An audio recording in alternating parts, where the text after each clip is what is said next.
through the game.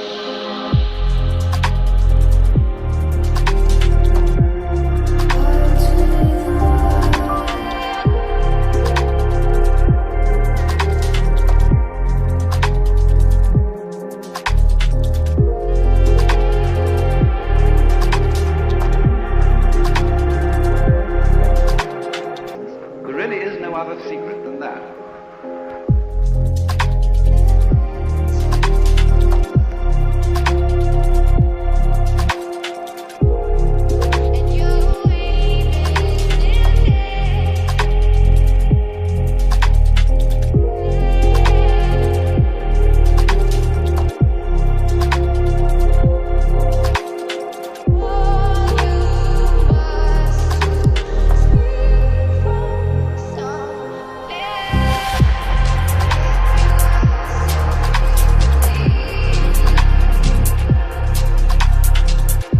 One party discusses God, one party discusses darkness. One party promotes God, one party eliminates God. Symbolism will be their downfall, the great deceivers.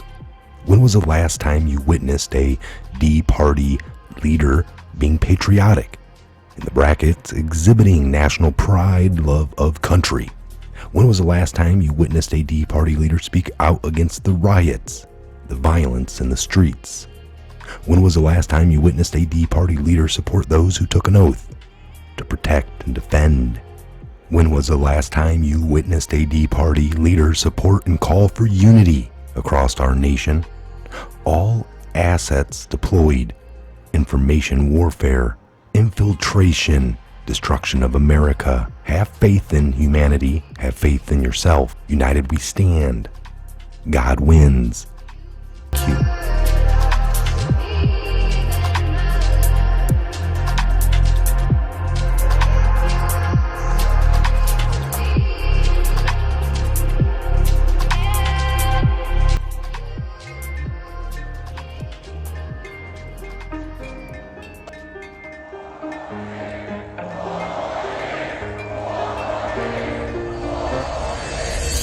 This is a movement like we've never seen in the history of our country.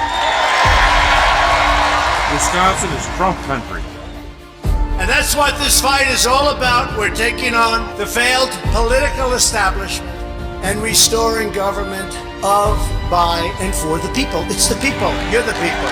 You won the election. We love this country. We love Donald Trump. Promises made, promises kept. We support President Trump. This is epic. Donald Trump is our president!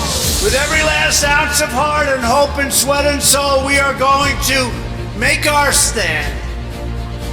We are going to stand for liberty. We are going to stand for justice. We are going to stand for freedom.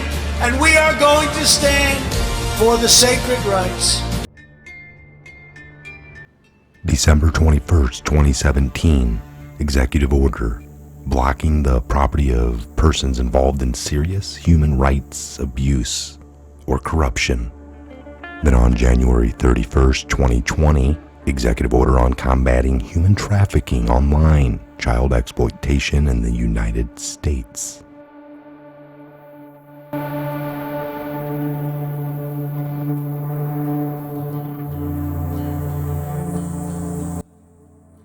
One of the very first things Trump did after taking the presidency, taking office, was march right on over to the CIA headquarters and declare a war on human trafficking, a war on human rights abuse going on.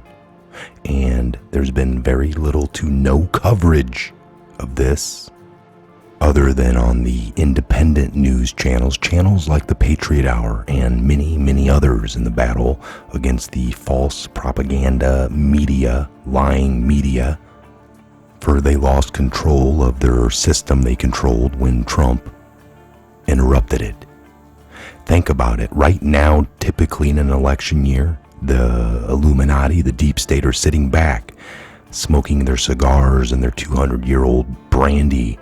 A couple of the bonesmen are just sitting back looking at their two puppets, knowing that they have pulled and tugged at your free will and propagated you up, and they sit back and they know that no matter what the election outcome, They have already won. Again, they are in a panic mode because they couldn't get Trump out in the last 4 years to get back to that, to get both of their puppets back on the platform. We are winning. Trump is winning.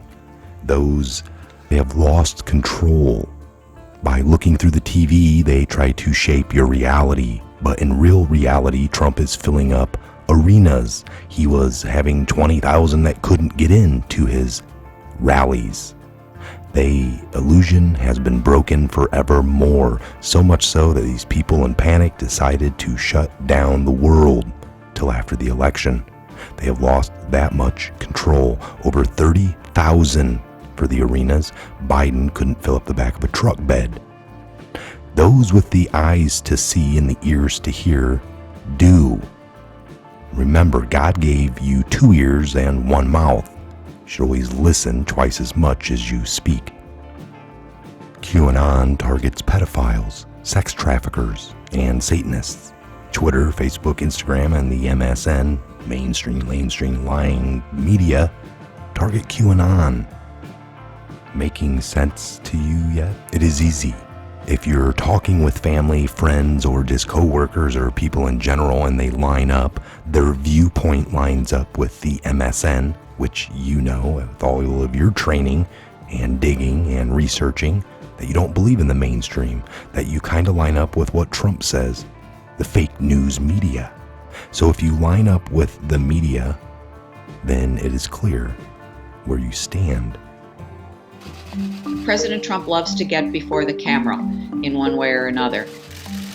These briefings have turned into a kind of version of Trump's rallies that we became used to. Does anybody think the media is honest? In which there was often quite a bit of media bashing. Fake, disgusting news. Now it takes a different form because, of course, the subject is very serious. Don't Mr. be President, my threatening. question Don't is- be threatening. Look, don't be a cutie pie. Be nice. Well, I just think it's a nasty question. And you know what? That's why nobody trusts the media anymore. One of the things that we see happening on a regular basis is President Trump will take offense to a question that seems pretty straightforward and even tame. What do you say to Americans who are watching you right now who are scared? I say that you're a terrible reporter. That's what I say. There was absolutely nothing about that question that should have set him off. It's a very nasty question. That's really bad reporting. I think that reporters have been pretty steady and have continued to do their jobs. You know, another person whose questions he doesn't seem to like is Yamiche Alcindor. You've said repeatedly that you think that some of the equipment that governors are requesting, they don't actually need. You said New York might not need 30,000. You said it on Sean Hannity's Fox News. You said You know, that why don't you people act? Let me ask you. You said why some don't you states- why don't you act in a little more positive? It's always trying to My get question you. to you Get you. It's a little hard sometimes not to make the connection between her being a woman of color and the sort of antipathy that he shows. People go, you used to be with a different newspaper than you are now. You know, things like that happen. I think she's just being insistent at most about getting her questions answered. His pattern is to go after those whom he finds to be particularly confrontational or whose coverage he doesn't like. Thank you, Mr. But that's President. why CNN is not trusted anymore. They are not trusted. They are fake news. Remember that. I don't call it Comcast. I call it Concast. Who you with Bloomberg, right? I can't imagine that. They say it's all the news that's fit to print. I say it's all the news that's not fit to print. You know, it's always very hard to tell with President Trump how much is a distraction. And I think that his confrontational attitude and relationship with the press, it has worked for him. It has played to his supporters. And yes, I think in some ways it does take us away from the content. And you should be saying congratulations instead of asking a really snarky question. Do you hear this garbage? They don't want to focus on anything real. They're trying to make the illusion that human trafficking isn't so bad. The border issue of illegal immigrants flooding our country and the criminals and the non-vetted people isn't that big of an issue. It's Trump's personal thinking in his mind and his mouth that has gotten this world into trouble, not the 40-year criminal career politicians that have been in power. It's all Trump. None of this is an ancient art, by the way. Only, the tall white hair people back in the day. Today, everyone is normal because they dress like us, they look like us, and they have created more channels for everyone to watch. The same people that controlled 5 channels back when it first started are still the same 5 or 4 or 6 people, and they've created tons of more flavors of propaganda for everybody to help control their BS narrative. 62. These are people we're talking about. Kidnapping. These are people that kidnap people. The Democrats want them to come into our society. I don't think so. Anybody here would like to have a lot of kidnappers left in our society? I don't think. I won't bother waiting for you to raise your hand, right? Sure. Kidnappings. 2,085. I don't know. Maybe we're in a different country. Now it turns out not only don't they want to give us the money for the wall, they don't want to give us the space to detain murderers, criminals, drug dealers, human smugglers. How bad is that? Human smuggling. People think of that as an ancient art. There are more human smugglers right now, traffickers they call them, than at any time in the history of our world because of the internet, unfortunately. Break free from the chains of the illusion that has been pulled over our eyes for generations is to become free and to see what is really going on around you. Yuri Bezmenov was a defector and tells the secrets of the KGB and what he's seeing in America and what he's been seeing, and he gives you the steps. And boy, oh boy, is the deep state trying to push us down this hole. Listen to this. Mr. Bezmenov was born in 1939 in a suburb of Moscow. He was the son of a high-ranking Soviet Army officer. He was educated in the elite schools inside the Soviet Union and became an expert in Indian culture and Indian languages. He had an outstanding career with Novosti, which was and still is, I should say, the press arm or the press agency of the Soviet Union. It turns out that this is also a front for the KGB. He escaped to the West in 1970 after becoming totally disgusted with the Soviet system, and he did this at great risk to his life. He certainly is one of the world's outstanding experts on the subject of Soviet propaganda and disinformation and active measures. Well, you spoke several times before about ideological subversion. That is a phrase that I'm afraid some Americans don't fully understand. When the Soviets use the phrase ideological subversion, what do they mean by it? Ideological subversion is the slow process which we call either ideological subversion or active measures, активные мероприятия in the language of the KGB, or psychological warfare. What it basically means is to change the perception of reality of every American to such an extent that despite of the abundance of information, no one is able to come to sensible conclusions in the interests of defending themselves, their families, their community, and their country. It's a great brainwashing process which goes very slow, and it's divided in 4 basic stages. The first one being demoralization. It takes from 15 to 20 years to demoralize a nation. Why that many years? Because this is the minimum number of years which requires to educate one generation of students in the country of your enemy, exposed to the ideology of the enemy. In other words, Marxism-Leninism ideology is being pumped into the soft heads of at least 3 generations of American students without being challenged or counterbalanced by the basic values of Americanism, American patriotism. The demoralization process in the United States is basically completed already. For the last 25 years, actually it's overfulfilled, because demoralization now reaches such areas where previously not even Comrade Andropov and all his experts would even dream of such a tremendous success. Most of it is done by Americans to Americans thanks to lack of moral standards. As I mentioned before, exposure to true information does not matter anymore. A person who was demoralized is unable to assess true information. The facts tell nothing to him. Even if I shower him with information, with authentic proof, with documents, with pictures, even if I take him by force to the Soviet Union and show him concentration camp, he will refuse to believe it until he is going to receive a kick in his fat bottom. When a military boot crashes his balls, then he will understand, but not before that. That's the tragic of the situation of demoralization. The next stage is destabilization. This time, subverter does not care about your ideas and the patterns of your consumption. Whether you eat junk food and get fat and flabby, doesn't matter anymore. This time, and it takes only from 2 to 5 years to destabilize a nation, what matters is essentials: economy, foreign relations, defense systems.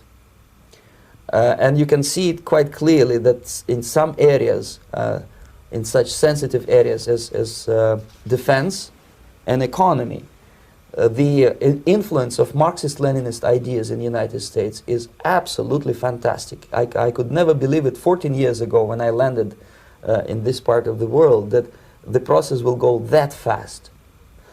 The next stage, of course, is crisis. It may take only up to 6 weeks to bring a country to the verge of crisis. You can see it in Central America now.